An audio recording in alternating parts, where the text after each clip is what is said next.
Augusto López Hernández es el gobernador de Tabasco y esta mañana platico con él. Telereportaje presenta La Entrevista con Emanuel Civilla.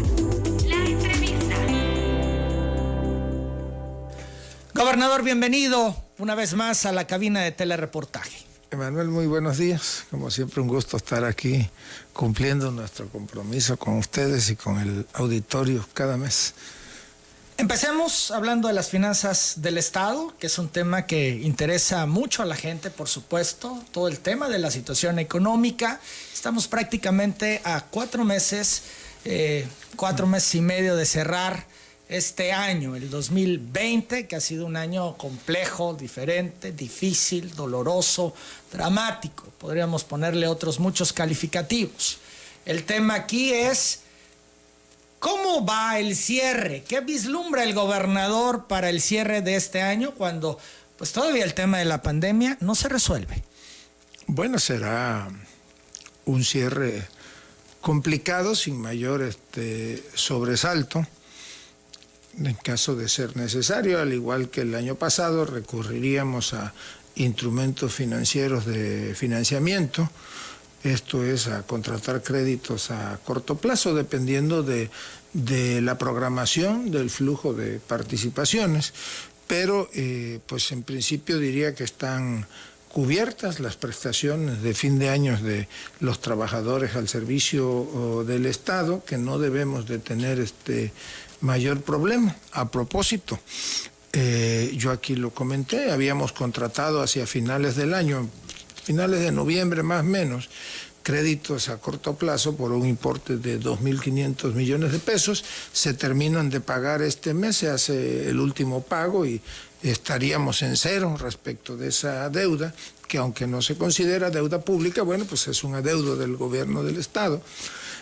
Y estaríamos prácticamente en cero, nada más nos quedaría la deuda a corto plazo, arriba de los 6.000 y tantos millones de pesos, que esa se ha venido pagando puntualmente los intereses. Vemos el caso UJAT, que está ahí. Aquí estuvo en cabina el rector Guillermo Narváez, nos hablaba de la situación difícil para el cierre de cumplir con las cuestiones de ley de los trabajadores. No tienen el dinero para poder cumplir con todos los compromisos de fin de año. Ha hecho un esfuerzo de austeridad que no le alcanza a la universidad, que le han dicho en el gobierno federal que no hay manera de rescatarlas, que le han dicho en el gobierno estatal que no hay manera de rescatar a la UJAT. ¿Qué va a pasar, gobernador? Porque volveremos a las marchas y a las protestas porque los trabajadores de la UJAT, los profesores, etcétera, no puedan tener por completa sus prestaciones de fin de año, ya que han advertido los sindicatos que no aceptan la propuesta del rector. Bueno, yo creo que la universidad tiene que hacer un esfuerzo. Lo que a mí me consta, porque en los 2 últimos años yo fui un actor de la gestión para conseguir recursos extraordinarios del gobierno federal y pagar lo que refiere a prestaciones. Desde el 2018, que aunque yo no tomaba todavía protesta como gobernador, era yo gobernador electo, ayudé con el gobierno federal entrante en las gestiones para que se dieran recursos extraordinarios, creo que por el orden de los 600 millones de pesos para el pago de las prestaciones de los trabajadores. Se pagó en tiempo y forma. Al inicio de mi gobierno, en enero, todavía aportamos un recurso para pagar la parte proporcional que debía pagarse en enero del 2019. Y el año pasado igual, pues fuimos gestores ante el gobierno federal ya desde 2018. Gobierno federal advertía que era muy difícil que siguiera esa dinámica de estar rescatando. Son 8 o 9 universidades que están en esa problemática en el país, de las que yo recuerdo la Universidad de Morelos. El año pasado se obtuvo los recursos para el rescate y pues también hay que entender, el gobierno federal no tiene dinero para estar rescatando a las universidades. Tiene la universidad, en el caso de la UJAT, y en el caso de todas las universidades de Tabasco y los tecnológicos, que hacer un esfuerzo extraordinario de austeridad para ir teniendo la disponibilidad de recursos y pagar las prestaciones a que Pero ha dicho el derecho. rector que no les alcanza con todo este esfuerzo, incluso ha puesto sobre la mesa la posibilidad de renunciar ante esta situación del cierre. Yo creo que el esfuerzo tiene que ser de todos, tiene que ser desde luego de las autoridades administrativas de la universidad, tiene que ser también de la plantilla laboral, de la base trabajadora, tiene que haber un esfuerzo extraordinario si quieren que la universidad siga subsistiendo. De otra manera, pues va a ser muy complicado. ¿Ha hablado contigo el rector de la posibilidad de que renuncie? No lo ha comentado conmigo.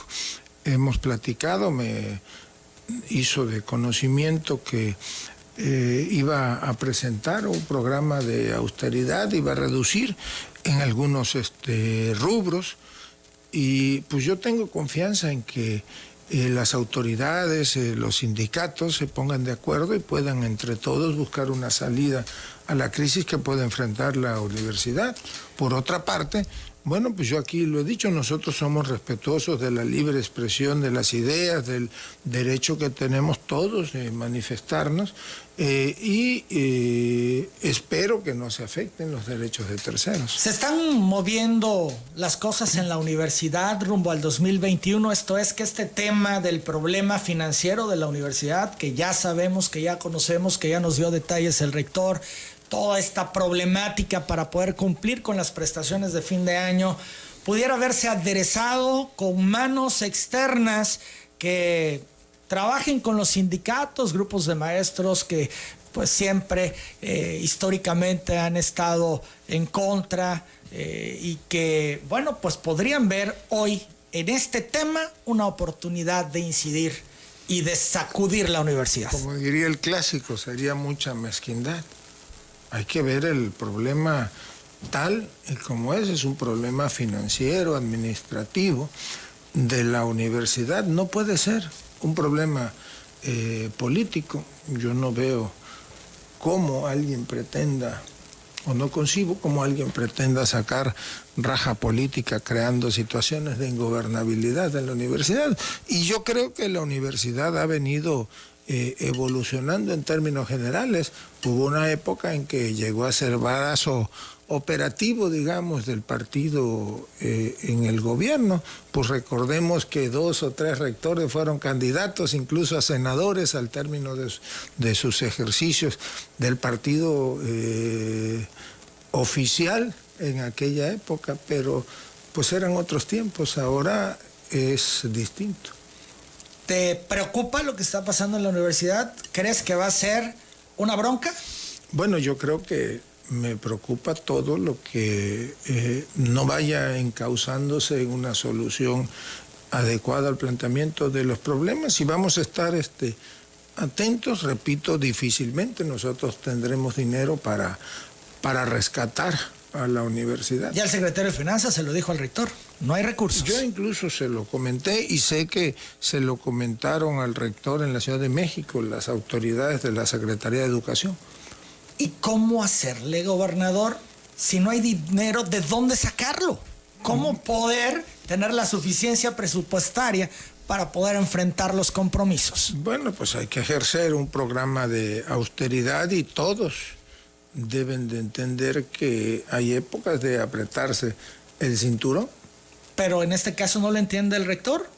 Yo creo que el rector presentó ya el programa de austeridad. Pero no le alcanzaba, aquí lo dijo, ya sí, hicimos todo un esfuerzo, ahorramos un recurso muy significativo, pero no nos alcanza. Esa es parte de lo que él debe de hacer. Nosotros, por ejemplo, estamos ayudando en una gestión ante la Secretaría de Hacienda. ¿Por qué? Porque la Universidad Juárez Autónoma de Tabasco está abajo de la media nacional en cuanto al subsidio a la educación, esto es subsidio a la matrícula que se le llama. Esto se aporta una cantidad por cada alumno que esté matriculado en la universidad. En el caso de la UJAT está muy por abajo de la media nacional. Si conseguimos que se le coloque el subsidio en la media nacional, bueno, pues ahí habrá un recurso que podrá invertirse en eso. Las 8 de la mañana, 29 minutos. En cuanto a gobierno del Estado, nos dices, sin problemas se va a cumplir con todos los compromisos en tiempo y forma. Bueno, nosotros vamos a cumplir en tiempo y forma. Hemos hecho, y les consta, un ejercicio de austeridad y pues estamos teniendo los recursos extraordinarios, digamos, para enfrentar esta pandemia que pues lleva muchísimo, se le invierte mucho dinero para poder salir adelante. Ahora, gobernador, algunos actores cuestionan por qué el gobierno estatal no pide un empréstito que le ayude a reactivar, como han ocurrido en otros estados, que le ayude a que se impulse con mayor fuerza el tema de la obra pública, que es en parte lo que genera pues que se mueva el recurso, que llegue, que haya liquidez, que se sienta. Bueno, yo emplazo a esos disque opositores a que me hablen, que me digan cuál es la reactivación a la que aluden en los otros estados. Hay estados que han recurrido a créditos el último año, Yucatán, Jalisco, Coahuila, y alegan ellos que los han utilizado para la reconversión de hospitales o para la compra de equipo de salud. Ninguno de esos créditos ha sido para obra pública. Nosotros tenemos, por ejemplo, en apoyo a pequeñas y medianas empresas, un programa que se llama Impulso Tabasco. Nosotros le llamamos Impulso Tabasco porque es relativo a ese rubro en el Estado, pero es un programa, digamos, nacional. En Yucatán debe de llamarse Impulso Yucatán, posiblemente porque es un acuerdo con Nacional Financiera y las instituciones bancarias, pero no tengo yo conocimiento de que haya, por ejemplo, como muchos solicitan, ¿no? Apoyo a fondo perdido en otras entidades. Creo que en estos momentos hay que tratar de administrar mejor los recursos del Estado. Yo anuncié que íbamos a hacer un programa de entrega de despensas. Desde luego que pues a lo mejor en el camino cometimos algún error en el famoso programa de apoyo alimentario, pero intentamos hacerlo más allá de cosas políticas, sin liderazgos, casa por casa. Llegamos a casi todos los municipios. En el momento en que empieza el regreso paulatino a la normalidad, pues ya lo detuvimos, pero en su momento fueron más o menos 200,000 apoyos alimentarios que con recursos propios otorgamos. Subsidiamos parte del consumo de la energía eléctrica hasta determinado rango de consumidores. Eso lo pagamos ante la Comisión Federal de Electricidad, lo convenimos y le pagamos, y se vio reflejado en el recibo de varios miles de tabasqueños, pero eso es lo que podíamos hacer sin afectar otros proyectos de inversión del Estado. Ahora bien, pues la obra pública no se ha detenido, salvo Quintana Roo. No conozco yo un estado, por ejemplo, donde se esté haciendo un paso vehicular o un segundo piso. Tabasco es de los pocos. Ya estamos, ya se inició la primera etapa, va bastante avanzado. Aquí se ha dado cuenta del avance que se está siguiendo.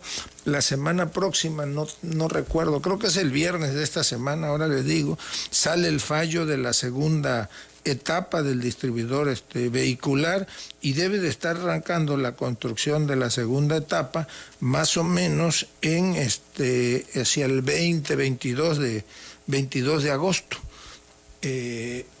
Vamos pues en tiempo y forma y nosotros estamos listos para iniciar la construcción del distribuidor vial de Guayabal, distribuidor vehicular también. Estamos detenidos porque la Federación no nos ha hecho entrega del proyecto, falta la liberación, me dicen, de una parte de derecho de vía. Si nos los entregan, pues lo vamos a iniciar. Hay obra pública en los municipios, inició la semana pasada la construcción ya de la segunda etapa de la pavimentación de la carretera Villa El Triunfo. Ya se pavimentaron los primeros 11 kilómetros, se va a terminar este año, se terminan los 11 kilómetros restantes. Inicia el día último de este mes la reconstrucción de la famosa vía corta, de que va de el entronque Reforma a Dos Bocas. En este caso va a ser el entronque Reforma hasta la salida de la carretera Comalcalco Paraíso. Se terminó ya la pavimentación y reconstrucción de la carretera a Jalapa, del entronque de la carretera Teapa, ya se terminó hasta Jalapa, y se terminó la mitad de la reconstrucción de la carretera de Jalapa a Tacotalpa. Nos faltan los últimos 8 kilómetros que va a iniciar seguramente en la primera semana de septiembre. Hay inversión en el rubro de agua potable. Se terminó la planta de tratamientos de aguas residuales de Zapata. Ya está por terminar el desasolve de Macayo, ya no hay riesgo de que haga falta agua potable.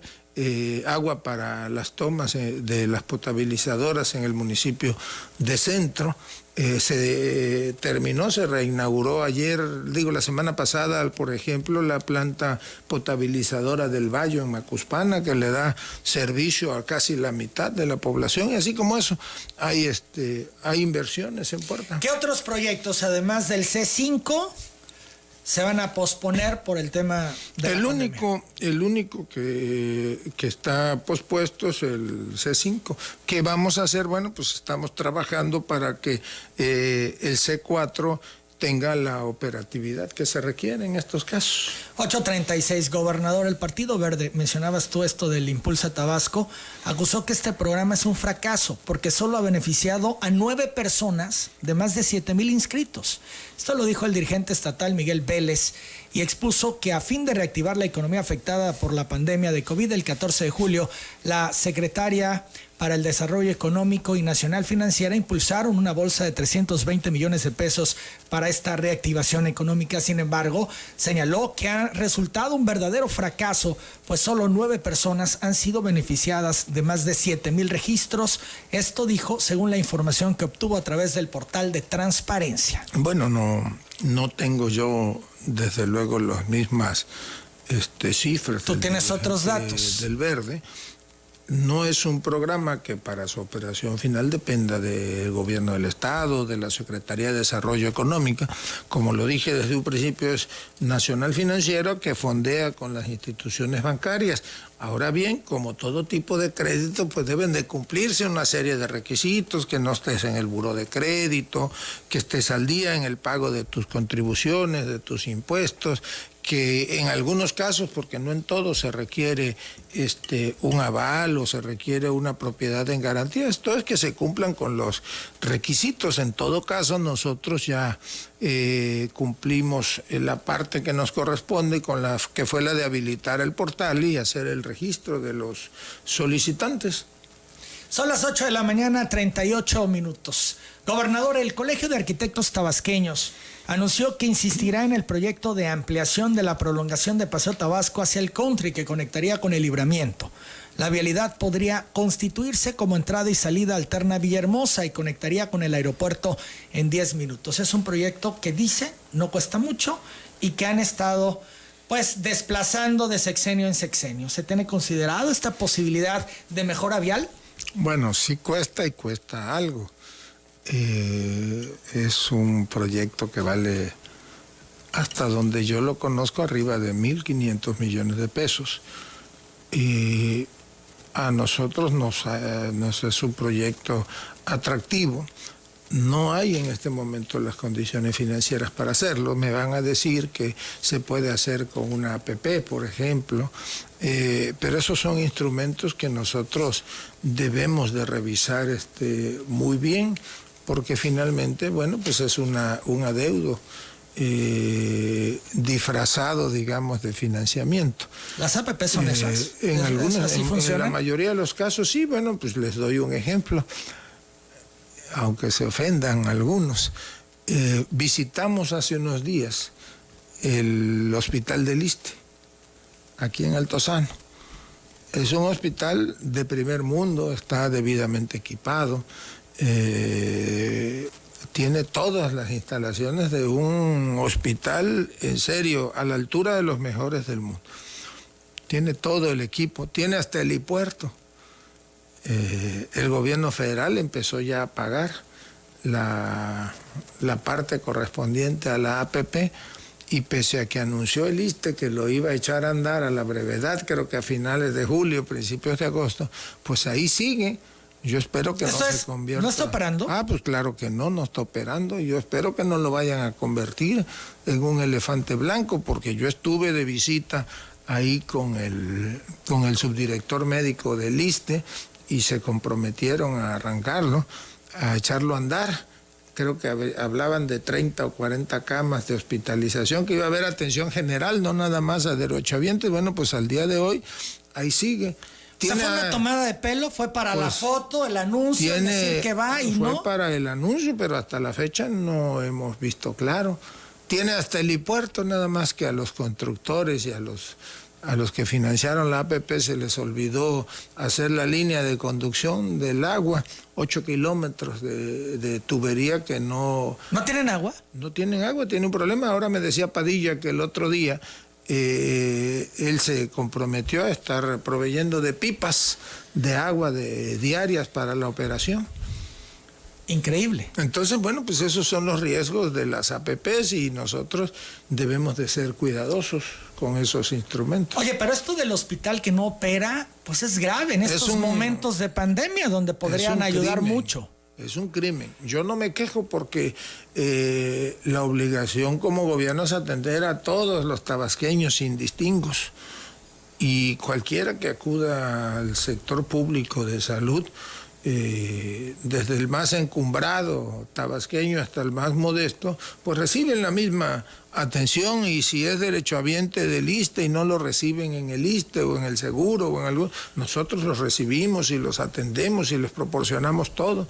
Por eso yo no me quejo, porque es parte de mi obligación que todos los tabasqueños tengan acceso, en este caso en específico, ¿verdad?, a la salud, pero se quieren burlar de los tabasqueños, gobernador. Es una burla el que hayan comprometido a arrancar la operación del hospital y hasta esta fecha no esté operando. No esté operando. No, pero además con un problema serio, sin línea de agua. Sin línea de agua. Digo, nosotros les vamos a proveer mediante pipas, no es no es la mejor de las soluciones, pero les puede servir para operar. Pero creo que ellos deben de complementar su proyecto. Le cuesta muchísimo al ISSSTE, al gobierno federal, cada año pagar a la empresa dueña del contrato. Por eso tendría que aprovecharse. Claro. Y estar ya en funciones. Y coadyuvar en estos momentos de pandemia. Así es. Entonces, bueno, pues ese es el riesgo de las APP. Para el gobierno de Tabasco, ¿son una carga el ISSSTE y el Seguro Social? No son... Porque, bueno, hemos escuchado cualquier cantidad son una carga de señalamientos, de críticas, de denuncia, incluso agregaría hasta el hospital de Pemex. No son una carga. Yo repito, es parte de nuestro trabajo. Nosotros no podemos ser excluyentes, estamos obligados a... Pero ellos están haciendo lo que tienen que hacer. Me queda claro que en el ISSSTE no. En el Seguro Social y Pemex... En el Seguro Social aumentaron ya el número de camas. Anoche revisaba y está en construcción el módulo de atención temporal, lo cambiaron de ubicación, me dicen que en unos 10 días debe de estar terminado, y Petróleos Mexicanos pues, ha estado proveyendo el servicio a los derechohabientes. Como siempre, a veces se trabaja en colaboración con ellos. Hemos tenido oportunidad de prestar a las instituciones ventiladores. Nosotros tenemos un buen stock de ventiladores y ha habido momentos en que hemos podido apoyar desde la Secretaría de Salud al ISSSTE, al Seguro Social, a Petróleos Mexicanos. Pues al final son una carga. No son una carga, nosotros les prestamos los ventiladores. A veces hay medicamentos que se están usando de protocolo en el Juan Gran. A veces lo hemos hecho con los privados. ¿Pero en qué les ayuda al gobierno ellos? ¿Al gobierno del ellos Estado? tienen el compromiso, la obligación de atender a su derechohabiencia. Creo que lo están haciendo, que con todo ninguno de los tres se ha visto rebasado en su capacidad. Han estado al límite muchas veces, pero pues para eso estamos, para Por eso entra el gobierno del Estado todos. a ayudarlos, a auxiliarlos. Es parte de nuestro... Y puede ser que les generen más problemas a ellos, a ustedes, y ustedes no reciben, digamos, nada, ningún beneficio. No nos generan ningún problema y no lo hacemos pensando en recibir un beneficio, lo hacemos pues cumpliendo con nuestra obligación. Nosotros no podemos dejar sin atención a un tabasqueño porque sea derechohabiente de una u otra institución. Nosotros tenemos que atenderlos a todos y esta pandemia pues nos va a servir de experiencia para ajustar algunas cosas más adelante. Ahora, por ejemplo, están trabajando las brigadas epidemiológicas, ya están en Nacajuca, en municipio de Centro, vamos casa por casa, y ahí es un trabajo donde participa el Ejército Mexicano, donde participa personal de la Secretaría de Salud, participa personal del área de centros integradores, entiendo que hay algún personal también de Liste y de Petróleos Mexicanos apoyando en ese trabajo. Son las 8 de la mañana, 45 minutos. La salida de Jiménez Espriu le genera problemas al Estado. ¿Pudieran congelarse los proyectos que ya habían socializado con ellos, que ya habían trabajado, que estaban en proceso y que esta salida pudiera detener? Hacemos la pausa, seguimos platicando con el gobernador. Pues la salida de Jiménez Espriu de la SCT, los acuerdos, los proyectos ya cabildeados con esta secretaría, ¿se caen, se detienen o se mantienen, gobernador? No, deben de mantenerse, es un asunto de instituciones. Nosotros traemos con la SCT, digamos, dos grandes proyectos. Uno es la ampliación de la carretera Escárcega, que está en un paquete que se negoció estado por estado con el gobierno federal y que está en integración de proyecto. Y el otro es la terminación de la carretera aquella de Raudales o Cozocuautla. Estamos pendientes, tuvimos una reunión hace algunos días, gobierno de Chiapas, el gobierno de Tabasco, esperando unos estudios dictamen de la Comisión Nacional del Agua para sacar el proyecto del último puente que hace falta. Yo espero que no se detenga, como espero también que no se detenga la solicitud que ya hicimos de concesión, que se nos otorgue la concesión para la construcción y operación del ferrocarril de Estación Chontalpa. Decías hace unos días que faltaba la actualización de la manifestación de impacto ambiental. A nuestra solicitud respondieron pidiéndonos una serie de requisitos, que acreditáramos, por ejemplo, que nosotros éramos los propietarios del derecho de vía. Nos pidieron hacer un levantamiento para ver qué parte o qué superficie del derecho de vía puede estar ocupado, mantener una ocupación superficial. Y nos pidieron la actualización de la manifestación de impacto ambiental. Este es el trámite que va a ser un poco más tardado, ya lo iniciamos. El área de la Secretaría de Energía y de la de Bienestar y la de Obras están trabajando ya en la actualización de eso. ¿Cuánto tiempo? Pues va a ser, yo calculo un trámite de unos 5 o 6 meses más. ¿Y esto que está solicitando la Secretaría, sí se justifica o están haciendo tiempo y están tratando de darle largas a esto que ustedes solicitan? En todo proyecto. Pues esa manifestación de impacto ambiental, para que nos demos una idea, era de la época del gobierno de Andrés Granier, de hace 10 años. Son las 8 de la mañana, 54 minutos. Seguimos platicando con el gobernador Adán Augusto López. Pemex, cada vez más emproblemado, suspende licitaciones otorgadas, su deuda se incrementa, las pérdidas tremendas. Antes Pemex ayudaba a la economía de Tabasco. Hoy es un problema. Yo creo, y eso es algo que los tabasqueños debemos de tener en cuenta, pues Pemex sigue contribuyendo a esta economía en Tabasco altamente petrolizada. Pese a lo que digan nuestros detractores, pues Tabasco es el estado que sufrió el menor deterioro de la actividad económica durante el tiempo de la pandemia, y eso se debe a dos factores fundamentales, y desde luego a la construcción de las obras de la refinería, pero sobre todo a que Petróleos Mexicanos no detuvo su operación en Tabasco. Tabasco y parte de la sonda de Campeche, pues es donde están las mayores, no nada más las mayores reservas, sino está la mayor producción de petróleo y de gas en el país. En Tabasco están en este momento la mayor producción de petróleo en tierra. Entonces, Pemex sigue contribuyendo al desarrollo económico del Estado, es un sostén, un pilar fundamental para el sostén. A pesar de todo economía. Este escenario tan dramático que vive esta empresa. A pesar del escenario, pues nosotros tenemos la ventaja de que los campos productores de petróleo, los pozos donde está el petróleo en tierra, se ubican en Tabasco. Entonces los mayores proyectos de producción en tierra pues los tenemos aquí. Le sumamos además los que están en aguas someras en el litoral tabasqueño, pues se explica el por qué Tabasco sí sufrió desde luego un parón en la actividad económica, pero no del tamaño que tuvieron otros estados. 8 de la mañana, 56 minutos, el Coneval va reportando datos de pobreza por entidad federativa. En Tabasco se ha incrementado el número de pobres en lugar de reducirse, gobernador. Sí, y es una dinámica que no hemos podido detener.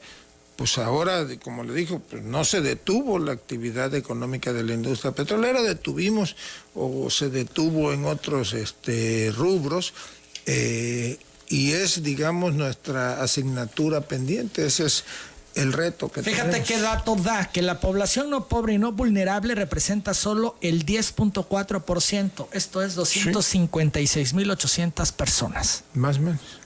¿Y el resto? Ese es, por eso hablo de que ese es nuestro reto, ir creando las condiciones para que la gente salga de la pobreza, para que el mayor número de tabasqueños tengan acceso a satisfactores de bienestar social. ¿Harás algún planteamiento especial al presidente López Obrador ahora que se reúnan en San Luis Potosí? Porque varios gobernadores ya han advertido que llevan agenda.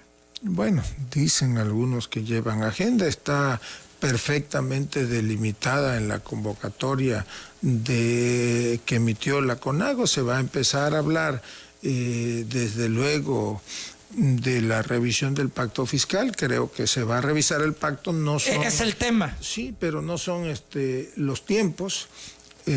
Aunque ya el presidente les dio entrada. Sí, el presidente, si ustedes revisan lo que siendo candidato manifestó, incluso ya recién electo presidente, yo creo que esto tiene tiempos y que será hacia fines del próximo año y principios del 22 en que pueda iniciar una revisión del pacto fiscal.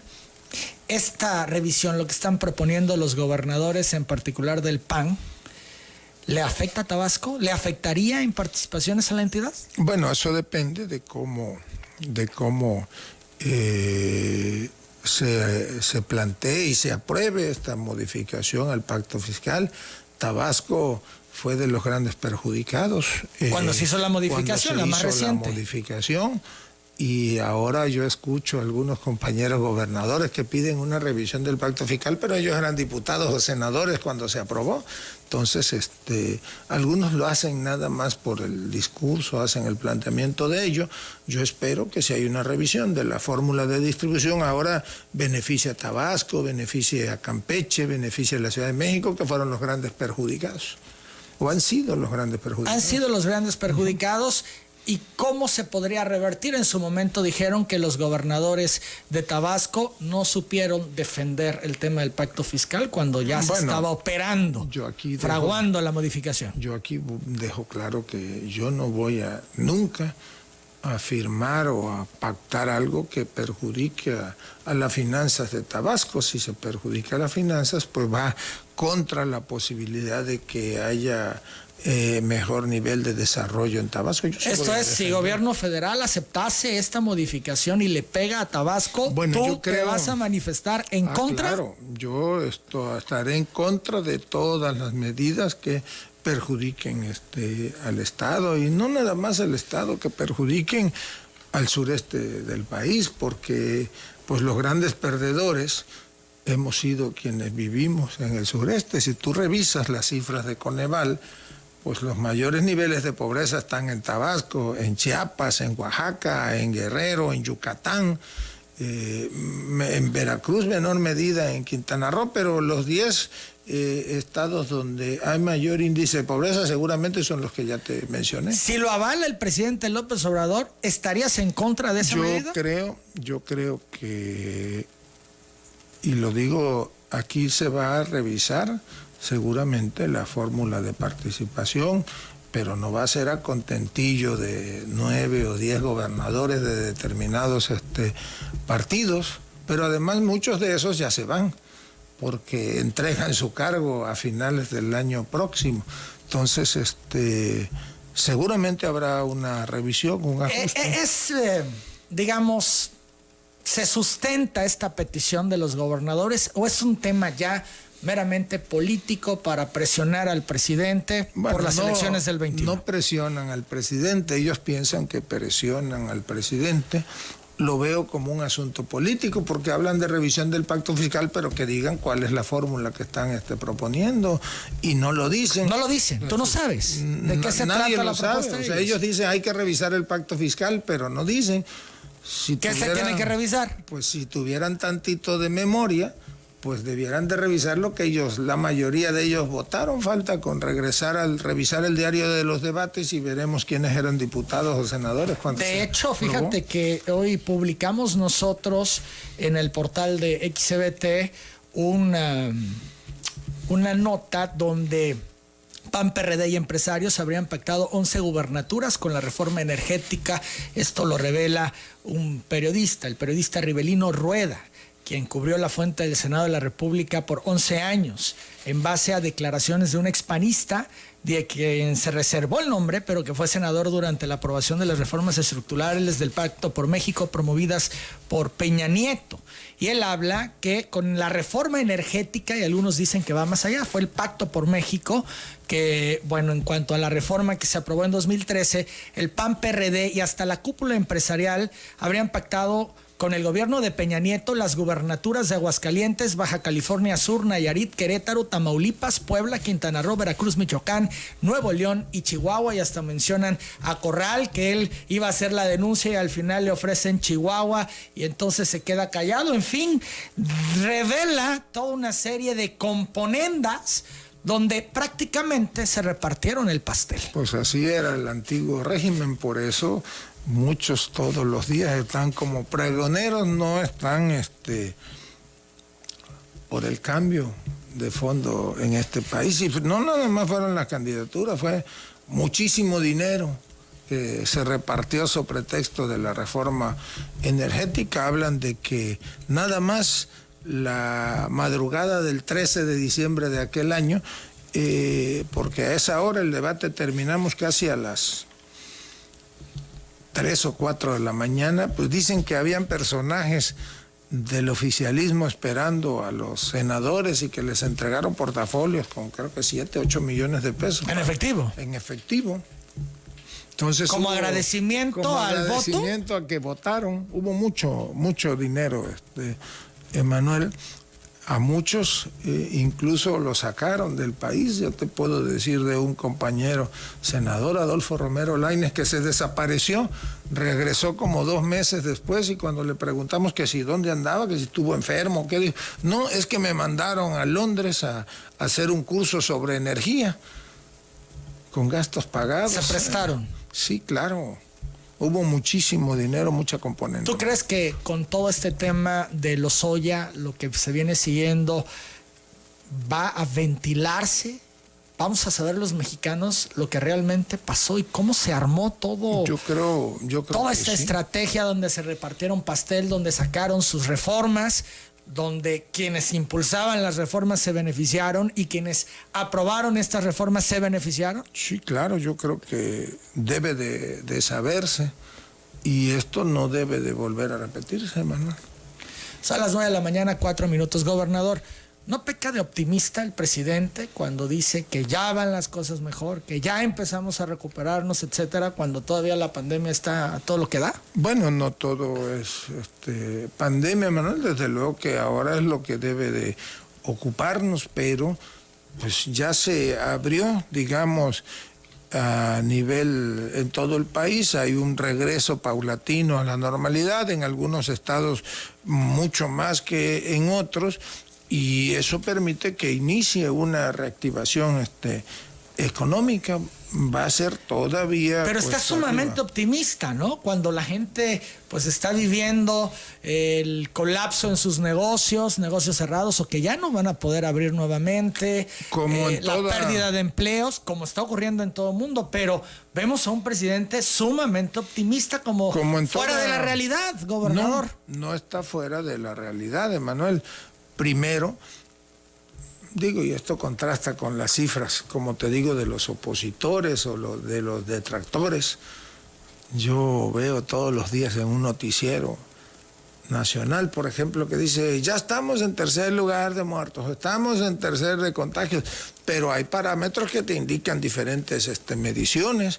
La estrategia del gobierno federal ha funcionado, porque ahora no nos acordamos, pero en febrero y marzo, en los países avanzados, todos los días nos enterábamos de que había gente que llegaba al hospital y que no podía recibir atención, y que hubo algunos países donde incluso se escogió a quienes debían o a quienes tendrían derecho dentro del hospital a hacer uso de un ventilador. Se colapsó los sistemas de salud de Francia, de España, del mismo de los Estados Unidos. Miren lo que pasó en Nueva York, y desde luego hemos pasado momentos difíciles desde el punto de vista hospitalario, pero nunca al nivel de un colapso en todo el país. Bueno, pues fue una estrategia, se pudo a tiempo tener acceso a ventiladores, equipamiento médico, y estamos, digo, desde luego es lamentable los varios miles de mexicanos que han fallecido, aquí nada más en el estado 2.200 o 2.300, pero pues se hace un esfuerzo enorme para dar atención a todos y para tratar de minimizar. Es un virus que no sabemos ni dónde está ni cómo nos ataca finalmente, pero estamos luchando contra eso, y ahora inicia ya la reactivación económica. Sí, tú ¿lo ves igual? Yo ¿Inicia la reactivación? Sí, claro. Vamos a hablar más de la reactivación más adelante.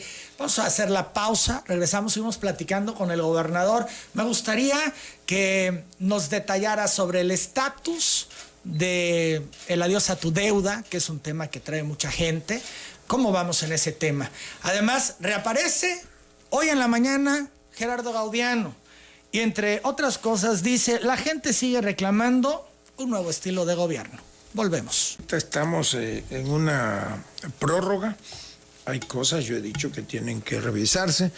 La más importante es que obtengamos que aumente el subsidio en verano, porque en tarifa de invierno, desde luego que beneficia muchísimo a los consumidores tabasqueños, pero en tarifa de verano se reduce el subsidio al consumo, como se reduce en todas las tarifas, no nada más en la 1F, y es algo que nosotros estamos viendo para conseguir la posibilidad de un ajuste y que sea parejo todo el año. ¿No es más bien el subsidio en invierno? Perdón, en invierno es el subsidio donde se reduce, y es lo que nosotros estamos... Lo que pasó y lo que hizo que se quejara mucha gente. Que ahora pues está, digamos, relativamente, bajaron los recibos, pero a partir de octubre va a volver a subir el costo de la energía eléctrica, o va a desaparecer el subsidio. Eso es... Pero hay voluntad de CFE, siempre es el tema CFE, pareciera que están en otro canal, gobernador. Tenemos que revisarlo, y yo no quiero pecar de optimista, pero es algo que seguramente los tabasqueños vamos a obtener. Contra la voluntad de CFE se genera el adiós a tu deuda. Contra la voluntad de CFE han ido avanzando en los temas, pero si pueden obstaculizar, si lo pueden detener o si lo pueden desaparecer, lo harían. Y contra la voluntad de muchos que no quisieron, nosotros al final vamos a obtener para Tabasco, como ya lo hicimos con la tarifa 1F, que es la más baja del espectro nacional, tenemos que ir a obtener la corrección de todos esos detalles. ¿Qué pasa? En todo caso, yo aquí lo reitero, nosotros vamos a estar del lado de los tabasqueños. Si hay cerrazón, pues nosotros de las autoridades, en este caso de la Comisión Federal de Electricidad, nosotros vamos a estar del lado de los tabasqueños y vamos a enfrentar con firmeza la posibilidad de la Comisión Federal de Electricidad de cerrar las opciones. Hasta ahora pues hemos ido avanzando lentamente, pero hemos ido avanzando y hemos venido dialogando. Yo espero que este diálogo fructifique para un mejor acuerdo. ¿CFE no entiende o no quiere entender? Bueno, yo creo que la CFE entiende. Creo que no es fácil el margen de maniobra, es muy poco el margen de maniobra que ellos tienen, pues porque finalmente deben, digamos, la operación de ellos a la Secretaría de Hacienda, entonces involucra también otros rubros presupuestales. Tengo fe de que así como obtuvimos un esquema de borrón y cuenta nueva y la tarifa eléctrica más baja del sector eléctrico nacional, que es la 1F, podamos avanzar y podamos llegar finalmente a un acuerdo satisfactorio para los consumidores tabasqueños. Hay quienes han calificado este programa como un rotundo fracaso. Bueno, ¿cómo lo calificas tú? Yo creo que el primer gran logro, y eso nadie lo puede negar, ni los detractores, pues es que hay una tarifa, la 1F, somos el único estado en el país que en la totalidad del territorio, de su territorio, tiene la tarifa eléctrica más baja, la 1F. Segundo, bueno, pues tenemos que ir afinando y revisando los detalles y ir, como en el caso del subsidio, pues ir obteniendo finalmente la total concreción de los acuerdos. 9:17 a.m. Cambiamos de tema. Sí, cómo no. El gobierno estatal tiene metidas las manos en el OSFE. Esto lo acusa Juan Manuel Fósil para presionar por medio de la revisión de cuentas públicas a actores opositores. Bueno, yo te diría que esos actores opositores se les olvida que fue el gobierno de su partido el que propuso y fue la fracción mayoritaria de su partido la que eligió al señor que ahora está en el OSFE. Mentiría si yo te dijera no lo conozco. Sí conozco al fiscal, desde luego que lo conozco, pero yo aquí te lo digo, no he platicado durante mi gobierno una sola vez con el tipo AMLO con el del INE, con Lorenzo Córdoba. Yo no he platicado. No han platicado. Una sola vez durante mi gobierno. Creo que lo invitamos a la toma de posesión o a la presentación del informe, pero yo no tengo mayor contacto y yo soy respetuoso de la autonomía del órgano superior de fiscalización. Porque acusa Fósil y dice que tienes las manos metidas en este órgano fiscalizador. Lo más fácil es tratar de evadir responsabilidades con el viejo argumento de la mano metida del gobierno. No, si hay asuntos pendientes, ¿sí te informan del OSFE lo que van haciendo? No, yo no me entero. Por ejemplo, el otro día citaron a un expresidente municipal, es un citatorio, no es una invitación, lo citaron. Pero también él decía que era inédito. También han citado a presidentes municipales en funciones, los han citado. ¿Que son de Morena? Que son de Morena, claro. Entonces, yo lo único que te digo es, y se los digo a los tabasqueños, el gobierno del Estado, el titular del Poder Ejecutivo, por convicción, actúa de manera distinta. A mí no me interesa tener las manos metidas en cosas que no son de mi responsabilidad, que cada quien cumpla con su trabajo. Que el OSFE actúa con perversidad y falta de secrecía al difundir comparecencias que deberían ser privadas. Eso también dice Juan Manuel Fósil. No sé, no conozco a fondo la ley orgánica del OSFE, pero pues, cada quien que asuma sus responsabilidades. ¿Cómo no confundirse, gobernador? A ver, ayúdanos a entender. En los casos de Nelson Gallegos, el diputado, o de Gerardo Gaudiano, el exalcalde, de que sí son cuestiones que tienen que ver 100% con sus desempeños como servidores públicos y no tienen una connotación política, sobre todo por los momentos que se están viviendo. Bueno, yo lo que creo que, y todos debemos revisar, pues todo actor político que ejerce un cargo administrativo, pues lleva implícita la posibilidad de tener responsabilidades administrativas. Habría que revisar si es el caso de los dos que me mencionas que fueron citados a comparecer. Decía Gaudriano que es un proceso administrativo el que se le sigue, tú dices que no. No, yo no lo conozco, no conozco en qué términos está planteado, no conozco a fondo por qué se le cita, pero yo entiendo que el OCE no nada más se dedica a revisar procesos administrativos. La diputada Katia Ornelas, diputada del PRI, rechazó que este proceso de investigación que inició el órgano superior de fiscalización contra Gaudiano sea únicamente administrativo. Esto es, tiene que ver con cuentas públicas, con seguimientos resarcitorios que hace el órgano fiscalizador, según ventila esta diputada.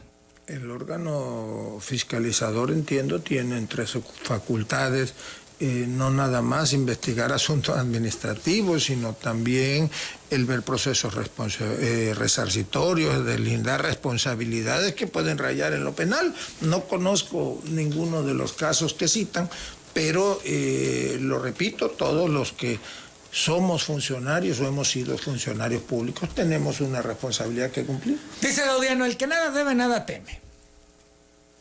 Yo creo que pues cada quien tiene que afrontar las consecuencias de sus actos. Hoy a las 7 de la mañana publica una carta de 4 hojas, 4 cuartillas, donde empieza: queridos tabasqueños, primeramente quiero aclarar que respeto profundamente el orden institucional al que defiende el Estado de Derecho y la transparencia de las acciones de los gobernantes, y como hombre de la democracia en nuestro país y en mi estado, mis palabras quieren abrir una reflexión que dentro del más puro espíritu republicano hoy se plantea ante nosotros como una actitud cívica, política y de gestión. Y bueno, aquí narra el tema de lo del OSFE, él justifica por qué fue, etcétera, pero de lo que llama la atención y que yo quisiera conocer tu opinión es que dice: son muchas las cosas que Tabasco necesita. La gente sigue reclamando un nuevo estilo de gobierno, una nueva forma de hacer política, un compromiso más intenso con la sociedad y sobre todas las cosas, una capacidad y una seguridad para enfrentar el futuro con esperanza. La transformación no es cosa nada más de una corriente política, es una responsabilidad que debemos asumir todos y entre todos. Es lo que dice Gaudiano, que de alguna manera pues critica esta administración. Bueno, son muchas las cosas que Tabasco necesita y la gente requiere un nuevo estilo. Yo creo que le faltó poner joven. Que lo peor de un político es anclarse en el pasado, es seguir pensando en lo que pudo haber sido y no fue. Campaña política terminó hace casi 2 años, era el tiempo de aquellos discursos. Los tabasqueños con ¿así te sonó esto? ¿A discurso político? Por más de 500,000 votos de diferencia, eligieron una opción distinta de gobierno. Y nosotros estamos haciendo nuestro trabajo, Emanuel. Desde luego que, como todo humano, tenemos errores, tenemos virtudes, tenemos defectos, pero estamos haciendo el mayor esfuerzo y no lo está haciendo nada más el gobernador, son muchos miles de tabasqueños que estamos empujando el barco en este sentido. Ya vendrán después tiempos de que los que tengan alguna aspiración intenten concretizarlo. Ahora pues son tiempos para nosotros de construcción. Esto que publica hoy Gaudiano se puede entender como un discurso político. ¿Está ya anclado en el 2021?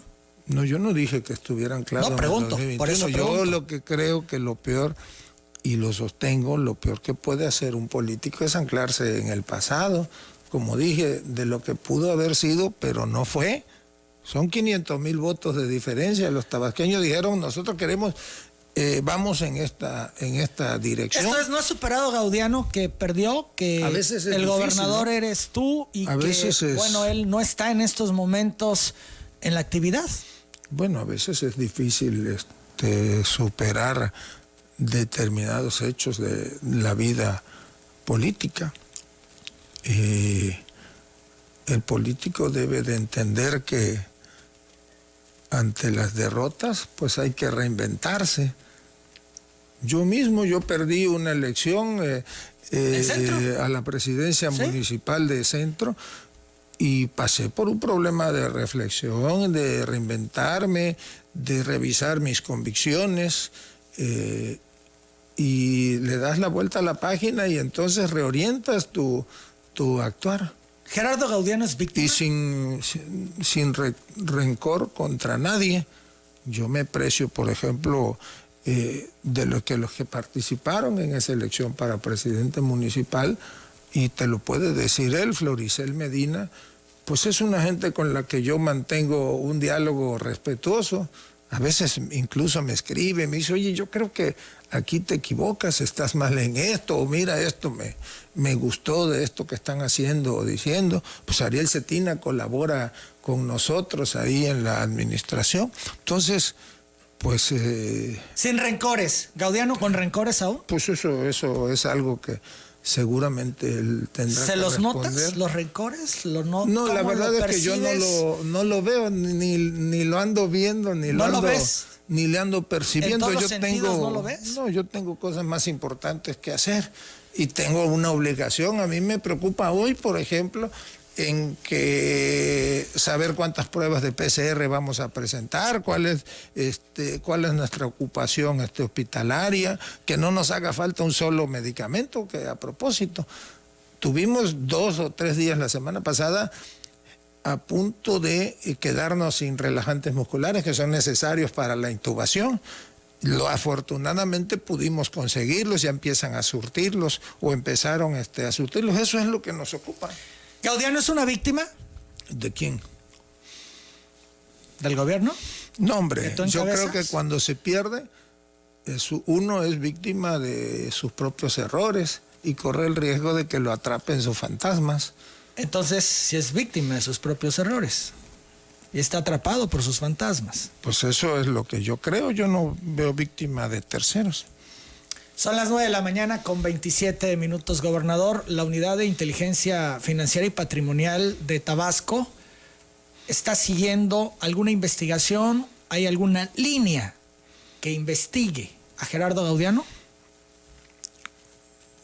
Mira, ese silencio dice mucho. No, yo tengo que ser cuidadoso en el actuar de la Unidad de Inteligencia Financiera, porque desde luego que tiene facultades para dar seguimiento y para investigar, en todo caso, hasta el patrimonio de los personajes públicos y de los no tan públicos, porque no nada más se dedica a revisar la actividad financiera de funcionarios públicos. Ahora, por ejemplo, está haciendo un trabajo que se verá reflejado. Vamos a firmar un acuerdo en los próximos días con la Procuraduría Fiscal de la Federación, el Sistema de Administración Tributario, con la Secretaría de Hacienda. ¿Se refuerza, se fortalece? Para fortalecer el trabajo de la unidad y que pueda el gobierno directamente iniciar procedimientos resarcitorios en contra de factureras, en contra de empresas de outsourcing. ¿Ustedes tienen ya toda esa información en la mesa? Sí. Sí, la tenemos. ¿Y están esperando estos acuerdos para poder proceder? Vamos a esperar tener esos acuerdos.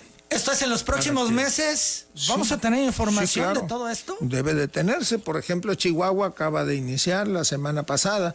Chihuahua lo solicitó primero. Nosotros fuimos los segundos o los terceros, incluso el gobierno federal declaró que Tabasco está a punto de... Sin violar el debido proceso. Ah, claro, sin que violar. Yo eso lo entiendo. No me dijiste cuidadoso. si sí o si no se le sigue alguna investigación a Gerardo Gaudiano. No lo sé, y si lo sé, no puedo... Pues seguro lo sabes. No puedo yo revelar ningún indicio. ¿Ni sí ni no? No puedo decir ni sí ni no. Yo soy respetuoso del debido proceso. Sin decir más, sí se le sigue, no se le sigue. No puedo decir ni no se le sigue ni si se le sigue. Yo soy respetuoso. Sí, yo soy respetuoso de las instancias.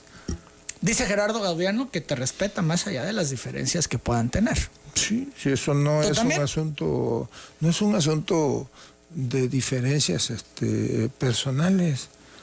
O sea, yo lo que sí creo, bueno, pues ya di mi opinión, pero también lo digo, yo no contesto por una atención a ti, pero pues yo no estoy ni ocupado, ni preocupado, ni viendo, ni revisando qué está haciendo él o cualquier otro actor. Las 9 de la mañana, 30 minutos. Vamos Mira, a la te voy pausa. a dar un ejemplo. Georgina Trujillo. Pues Georgina Trujillo, que tiene todos mis respetos. Se conocen de siempre. Pues nos conocemos desde hace muchísimos años.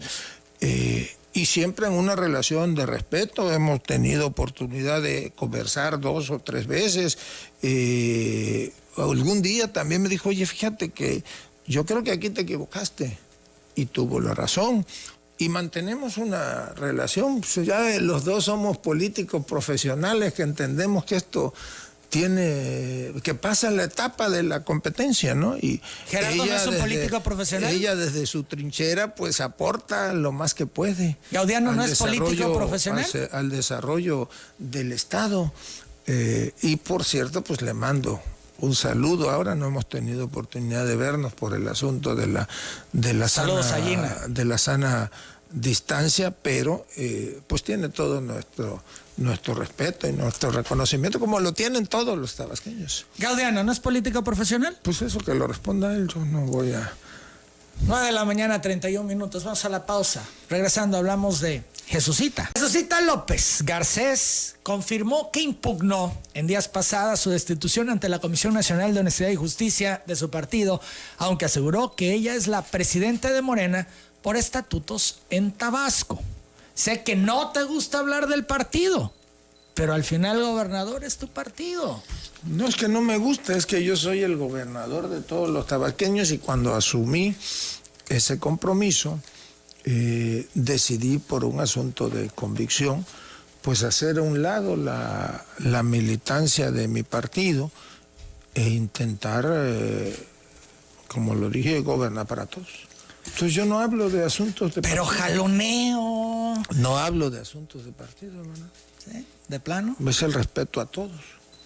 Sí. ¿Para qué me voy a solo meter, dime, no, ¿te mortifica lo que está pasando en Morena? No, yo, como te dije, Digo, con el sentimiento de que tú fuiste fundador de Morena. Fui fundador. En el país y en Tabasco. Y todo, pero... Por eso te digo, en tu sentimiento de ver lo que está pasando, el jaloneo. Pero antes que todo eso, pues soy el gobernador de todos los tabasqueños. Y mal haría si nosotros eso, cómo lo criticamos, cómo lo combatimos, ahora actuar de la misma manera. Entonces yo respeto lo que pasa en el partido en el cual milito y lo que pasa en todos los partidos. Es la vida interna de los partidos y deciden quiénes son dirigentes, quiénes son militantes. ¿Pero te duele? No. ¿Te preocupa? No, ni me duele, 2021? ni me preocupa, pues yo tengo otras ocupaciones y otras preocupaciones y no tengo dolores, afortunadamente. Bueno, ahora me duele un poco la pierna porque tengo un problema de bursitis ya desde hace algunos años y se me presenta a veces una vez al año, cada 2 años, y ahora se me presentó el fin de semana, pero pues salvo eso no tengo mayor dolor. 9 de la mañana, 36 minutos. El expresidente del Consejo Político Estatal de Morena, José Eduardo Beltrán, Chelalo, criticó a los legisladores locales y federales tabasqueños de su partido que se pronunciaron a favor de Mario Delgado, quien aspira a la presidencia del Comité Ejecutivo Nacional. En Twitter, Chelalo señaló que tal parece que los legisladores y el gobierno van contracorriente a lo que quiere el presidente López Obrador, apoyando la candidatura de Delgado y una elección abierta a todos los simpatizantes. Y retomó un fragmento del comentario que en su momento dio el mandatario federal sobre el proceso de renovación de la dirigencia nacional de Morena. En este caso de que van a haber elecciones en Morena, es muy claro que se trata de un asunto que tienen que resolver militantes, dirigentes de Morena. Dicho video fue acompañado, este video que subió Chelalo, con el mensaje: ¿escuchaste bien, Mario Delgado? No incluyas al PRIAN. Chelalo, a todo lo que da, está en su derecho. Pues es su derecho, ¿no? ¿Sigue siendo consejero de Pemex? Es consejero independiente, ¿no? Creo que ese es el cargo. ¿Estar en actividades de partido haciendo...? No sé, habría que revisar la ley, ¿No sabes tú al respecto? No tengo idea. Dicen que es quien está detrás de Jesucita, impulsando aquí el proyecto de Berta Luján. La verdad es que no lo sé. ¿No has detectado nada de eso? ¿No te han informado al respecto? No, ni me han informado, ni estoy ocupado de saber. No, yo no pregunto cosas de la vida interna de los partidos. ¿Chelalo no te ha buscado? José Eduardo Beltrán, no hemos platicado, lo saludé un día que lo invitaron a que estuviera en Dos Bocas, ahí lo saludé, pero nada más. Cero relación con él. ¿Qué pasó con Chelalo? No es que cero relación, es que, bueno, pues no hemos tenido oportunidad de platicar y ya. Él muy crítico de ti, de tu gobierno. Pues bienvenida la crítica. No tiene... ¿Es la disidencia de Morena? No sé, digo, yo no hablo de los partidos, yo sí digo que bienvenida la crítica de él y de todos. Pues sí, también la crítica a veces llama a uno a la reflexión. 9 de la mañana, 39 minutos. ¿Ha fallado la estrategia contra el COVID en Tabasco? No. A pesar de Tabasco, algunos actores dicen que es un desastre. A pesar de que algunos actores o actoras digan que es un desastre, Tabasco, a pesar del lamentablemente número de fallecidos, Tabasco es de los estados donde hay de las mejores atenciones, donde estamos innovando, donde, por ejemplo, hay algo que no se hacía a nivel nacional. Este es un programa piloto, el de las brigadas. Aquí inició en Tabasco el programa de aislamiento voluntario, que aún se lleva. Aquí decidimos aplicar el mayor número posible de pruebas PCR, que no son baratas. El otro día, fíjate que nosotros mantenemos un estudio con la Universidad de Washington, que periódicamente nos va presentando el diagnóstico, y pensó el experto que nosotros comprábamos cada prueba PCR en 3,000 pesos, y le digo, no, fíjese que las primeras que compramos nos costaron $60 masiva, ahora ya obtuvimos en el mercado un precio de $10 menor. Bueno, pues hemos invertido en eso, tenemos hospitales reconvertidos, debidamente equipados. Aquí se hacen protocolos de investigación y se aplican medicamentos que se aplican en 1 o 2 hospitales del país, nada más. Entonces, ¿por qué se complicó tanto Tabasco, gobernador? Yo creo que primero la situación geográfica del estado, pues propicia mucha movilidad. No hablo de la movilidad interna, hablo de la movilidad de lo que viene o va hacia la península, por ejemplo, de la movilidad producto de la actividad en la sonda de Campeche, en las plataformas petroleras. Entonces yo creo que por eso, es más, fíjate que alguien me decía, no, es que no hubo medidas preventivas en los aeropuertos. Me decía una gente el otro día que en este aeropuerto, que además fue de los primeros donde se aplicaron medidas de control, se siguen aplicando. Me dice, son de los módulos que mejor hay en el país en aeropuertos, es el de Villahermosa. Me dice una gente que sabe de eso. Entonces, pues yo creo que la movilidad regional es enorme, confluye en Tabasco. Hemos sido testigos en los últimos días de una disminución en el número de contagios, también en el número de decesos y en el número de hospitalizados por COVID en los hospitales públicos, los que están atendiendo este asunto. ¿Esto qué significa? ¿Que ya tocamos fondo y ahora sí se empieza a aplanar la curva? Bueno, yo no quiero decir que ya tocamos fondo, porque en esto uno no debe de cantar victoria. Creo que está dando resultados las medidas de prevención, las medidas de contención, pero que además llega un momento en que tiene que haber una natural disminución. Yo pensé que incluso se nos iba a disparar en algún momento, porque cuando decidimos continuar con el regreso a la nueva normalidad, afortunadamente se pudo contener.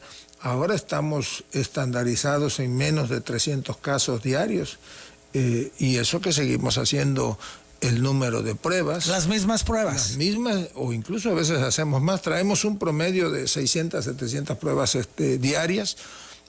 Hay lugares donde ya la dispersión viral es menor. Ayer revisaba con la doctora Roldán cómo Teapa disminuyó, ha disminuido la dispersión viral. Ahí vamos, creo que vamos a salir adelante. ¿Para cuándo el semáforo naranja? No sé, no es algo que nos surja, que haya el semáforo Pues a mucha gente naranja. sí le urge porque es reactivar. Bueno, yo creo que negocios. ha habido una reactivación de la economía y prácticamente todos los establecimientos mercantiles están abiertos, con excepción de las tiendas departamentales, que no digo aquí los nombres, prácticamente todos están abiertos. Ahora se está trabajando con los gimnasios una serie de protocolos para que haya una medida sanitaria y los gimnasios puedan abrir a la brevedad, no importando si el semáforo está en rojo o en naranja. Si se establecen esas medidas, se va a poder abrir muy pronto. Porque hay estados que están en naranja y tienen circunstancias similares a Tabasco, y Tabasco no está en naranja. Bueno, porque nosotros enfrentamos un mayor número de contagios y éramos el primero o el segundo lugar en casos activos a nivel nacional. Hoy ya somos el séptimo y seguramente en los próximos días pasaremos a ser el octavo. Nosotros llegamos a estar al límite en el segundo lugar en cuanto a o en el primero en cuanto a ocupación hospitalaria o ocupación de camas con ventilador. Afortunadamente ya esa etapa ya la pasamos. Ahora estamos en tercer lugar en cuanto a números totales, seguido por Guanajuato, que trae 99 casos menos con nosotros. Estamos en séptimo lugar en cuanto a casos activos, pero nos sigue Jalisco con 50 casos, o Veracruz con 101 casos menos que nosotros, con la diferencia del número de pruebas PCR que nosotros estamos aplicando. El tema del barrido que pide el PRI. Hemos estado escuchando distintas posiciones de actores priistas pidiendo este barrido casa por casa. ¿Es esto de las brigadas? ¿Estas brigadas es el equivalente a lo que propone el PRI? Digo, no conozco a fondo qué cosa es el término ese barrido, pero pues eso es lo que estamos haciendo y somos un programa piloto a nivel nacional, pero yo les voy a decir que esto inició ahora municipio de Centro, pero lo venimos haciendo en Nacajuca desde hace ya algunas semanas, por ejemplo, y en algún otro municipio. Esto se viene haciendo ya en Tabasco desde hace tiempo. Me decía el otro día una amiga, me escribió y me dice, oye, mira, te mando una aplicación que usan en el gobierno de Quintana Roo para saber dónde están los focos de contagio, ¿no? Y sí, muy bonito, tú le aprietas en el mapa y te dice Colonia José María Pino Suárez, tantos contagiados. Eso lo tenemos nosotros. Nosotros no improvisamos.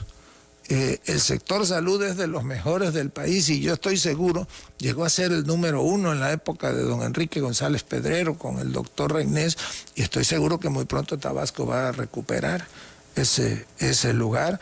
Personal es de lo mejor, nuestros médicos, nuestros enfermeros.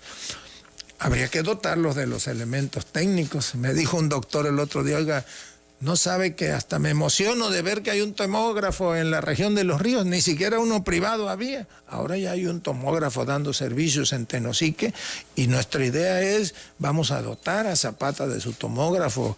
Yo espero que antes de fin de año. Estamos por concretizar una inversión de 800 millones de pesos para dotar de equipamiento a los hospitales. ¿Tu proyecto de gobierno en particular es sector salud? O sea, ¿se te va a recordar por lo que hagas en el sector salud, por lo que se está haciendo? Bueno, yo creo que más que pensar en el recuerdo, Emanuel, es un acto de elemental justicia con los tabasqueños, el que haya un sector salud de primera, que se olviden de que se veía como botín político o botín económico. Y ahorita te lo comentaba y le voy a decir, mira, yo siempre traigo aquí una listita, por ejemplo, porque yo no quiero que nadie me diga, ay, están escondiendo información. Aquí está una lista de dónde hemos comprado oxímetros, a quién se le compraron, cuánto se les ha pagado. Sin embargo, Transparencia Mexicana, gobernador, ventiló a principios de mes que 19 estados, entre ellos Tabasco, no han publicado en sus sitios web la información sobre el presupuesto erogado para atender la pandemia. No lo hemos publicado, Emanuel, pues porque el cúmulo de trabajo es enorme. Sí, porque tú traes tu lista, pero no está publicado. No la hemos hecho pública, la vamos a hacer pública seguramente ahora que ya se reanuden las actividades en el Instituto de Transparencia y que podamos tener. Aquí tengo, mira, por ejemplo, hemos comprado 16 estetoscopios Littmann LIG H-Way, cada uno con un costo de 2.834 pesos, pero también, por ejemplo, también ventilador de traslado pediátrico, le compramos 15 a una empresa llamada Medingenium, se llama, a un costo de 1.127.000 pesos a cada uno, y va a estar a disposición de todos cuánto nos costaron las burbujas, cuánto nos costó la habilitación de módulos temporales. Todo ese es nuestro compromiso, hacer las cosas y dejar un sector salud de primera. Rápidamente hablemos de las vacunas. ¿Qué te dice el gobierno federal? Bueno, todavía están en protocolo de investigación. Acaban de iniciar creo que es la de Moderna, que inició ya con 30,000 pruebas. Nosotros estamos pues en la lista, y en el momento en que salga alguna vacuna en el mercado, nosotros haremos todo. ¿Pero qué te dice el gobierno federal? ¿Estarán este año las vacunas? Se espera que estén. Hay que ver el resultado de esas ¿Va a comprarlas gobierno estatal o se las va a dar gobierno federal? Bueno, yo creo que debe de ser una especie de compra consolidada, como se inició con las pruebas PCR, que el INDRE nos las proporcionaba y ya le cargaban financieramente a cada estado. Ahora ya hay posibilidad de comprarlas, ir nosotros al mercado en la búsqueda. Creo que en el asunto de las vacunas será lo mismo. La iniciativa privada va a tener oportunidad de comprar vacunas. Esto es, me refiero a iniciativa privada del sector salud. Del sector salud, pues yo creo que debe de tenerlo en una segunda instancia. Se ha hablado, por ejemplo, de que las primeras vacunas van a ser para la gente con alguna morbilidad, adultos mayores. Que tiene todo el sentido. Tiene todo el sentido. Para personal de salud que está en línea directa de atención. No va a ser fácil que sea masivo el acceso a las vacunas, cuando menos en lo que reste del año. Supongamos que en octubre queden aprobados las primeras. Son millones de vacunas que se tienen que empezar a fabricar, y tiene que haber un orden hacia qué sector poblacional van dirigidos, y ya irá increciendo. Lo que sí aprovecho para decirles a los tabasqueños es que a finales de septiembre, principios de octubre, va a iniciar el proceso de vacunación en contra de la influencia estacional, que por favor estén pendientes y que acudan a ponerse la vacuna de la influenza. Son las 9 de la mañana, 51 Porque la minutos. falta de eso sí podría complicarnos, ¿verdad? Ver la posibilidad hasta de un rebrote. México va con la vacuna francesa. ¿En dónde? Para traer a México la vacuna francesa. Bueno, es sé que, donde están participando participan en la vacuna investigadores francesa, mexicanos. Pero hay, y por ende es la que se va a adquirir. No, hay investigadores. No necesariamente. Hay investigadores mexicanos también participando en Estados Unidos, en el MIT. Y en Harvard hay un protocolo de investigación, creo que ese es el de Moderna, y está la de Pfizer, está la de Sanofi Aventis, hay 2 o 3 vacunas chinas, hay una vacuna rusa que anuncian que ya en agosto se presenta. Nosotros vamos a ir seguramente como país a adquirir donde primero haya. Son las 9 de la mañana, 51 minutos. Finalmente, gobernador, ¿qué prevés para el post-COVID? Que es todo un tema. Entiendo que así como están ocupados en atender la pandemia en estos momentos, tendrían que ir generando ya pues la proyección de lo que será el post-COVID. Bueno, yo creo que hay que ver 2 aspectos. Desde luego el aspecto salud, porque el COVID, aún con la vacuna, pues todavía va a estar mucho tiempo aquí, va a seguir afectando, digamos, la operatividad del sector salud y desde luego a muchos miles tabasqueños, aún con la vacuna, porque no todos vamos a tener acceso a ella. Y lo peor que podemos hacer es confiarnos y entonces descuidar el sector. Yo creo que la primera gran lección es entender que la preocupación debe de ser la salud de los tabasqueños y debemos de mantener la inversión en el sector salud y hacer todo para que no nada más nuestros hospitales, sino que los centros de salud, los centros de atención comunitaria vayan recuperando ese papel tan importante que tenían en la dinámica de atención de los tabasqueños. Y por otra parte, bueno, pues tenemos que ir revisando la posibilidad de inyectar, digamos, recursos a la reactivación económica, no nada más con la obra pública, tenemos que ver cómo hacemos más dinámica la recuperación económica. 9:53 a.m, mucha gente ha hablado y ha traído escritos, gobernador, te entrego todo este paquete de gente que te plantea situaciones, todo viene con teléfonos para que puedan hacer contacto y darle el cauce correspondiente. Agradezco mucho tu presencia en este mes de agosto en cabina para hablarnos de cómo va Tabasco ya a estas alturas. Pues muchísimas gracias, Emanuel, muchas gracias a todos los tabasqueños. Mira, pese a lo que los detractores señalan, hemos actuado los tabasqueños de una manera ejemplar. La gente sale, sí, pues a la calle, ya eso ya es irreversible, es el regreso a la nueva normalidad, pero en términos generales practica la sana distancia. Yo veo muchísima gente, es muy alto el porcentaje. López-Gatell me lo decía el otro día, es altísimo el porcentaje de lo que yo veo en la calle, de la gente con su cubrebocas. Sigamos así, demostremos que podemos actuar solidariamente, con conciencia ciudadana. Ya vendrá tiempo de revisar qué hicimos mal, corregir qué hicimos bien y de prepararnos para, pues, el año próximo continuar con sacar adelante a Tabasco, ¿no? Por lo pronto yo agradezco a todos el que estemos a la altura. No falta, desde luego. Ahora, por ejemplo, clausuramos un bar hace unos días que llegó en las redes sociales la imagen de una fiesta, ¿no? Ya se le clausuró el fin de semana, se han clausurado 2 o 3 de estos establecimientos, pero en términos generales ha habido respeto a las determinaciones.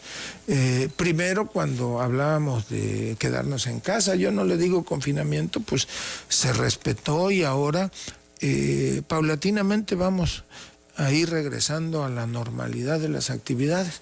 Nada va a ser igual a de lo que estábamos acostumbrados, pero tenemos que ir haciendo todo lo posible para cambiar muchas cosas, hasta nuestros hábitos alimenticios. Claro. Ahora vamos a enviar una iniciativa de ley, vamos a procurar, ya la de alimentos chatarra, esa ya existía en la ley, ya hubo una modificación, ahora vamos a proponer una modificación a la ley de salud para evitar, primero, que los menores consuman tantas bebidas carbonatadas, azucaradas, con alto contenido calórico, y que regresemos en la medida de lo posible, de nuestras posibilidades económicas, a comer sano, ¿no? Claro. Gobernador, de nueva cuenta, muchas gracias. Muchas gracias, Emanuel, un saludo a todos. Es el gobernador Adán Augusto López Hernández.